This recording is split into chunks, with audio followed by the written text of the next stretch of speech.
சூரரை போட்டுன்னு ஒரு படம் வந்ததுலண்ணே, அதுல அந்த நடிகை நடிச்சது அந்த அம்மா அப்பர்ணா, அவங்க நடிச்ச ஒரு படம் மலையாளத்துல பெரிய படம் பார்த்துக்கிட்டே இருக்கேன். ஒரு காட்சி, அந்த அம்மா நர்ஸு, ஹாஸ்பிட்டல்ல ஒரு நோயாளி அரிதான ரத்தம் தேவை, அந்த காட்சி வருது. என்னென்னவோ தர்றாங்க, கிடைக்கல. அந்த அம்மா ஒரு சின்ன பர்ஸை திறந்து பர்ஸ்ல இருந்து ஒரு கார்டு எடுக்கிறாங்க. அந்த கார்டுல அப்படியே ஜூம் வைக்கிறாங்க. அதுல பார்த்தா உழைத்திடு உயர்ந்திடு உன்னால் முடியும்னு தளபதி கையை நீட்டி நிக்கிறாரியா. கட் பண்ணா போன் பறக்குது.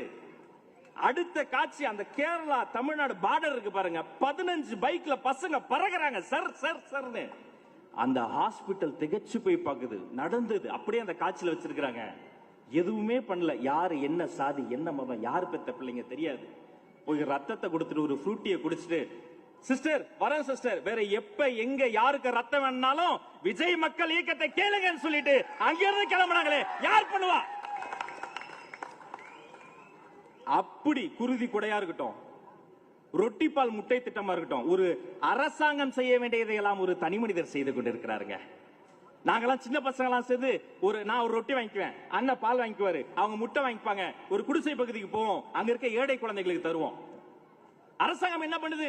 படிக்க வைக்க வேண்டிய அரசாங்கம் குடிப்பகம் வைத்திருக்கிறது. நாங்கள் விஜய் படிப்பகம் நடத்தி கொண்டிருக்கிறோம், மறந்துடாதீங்க.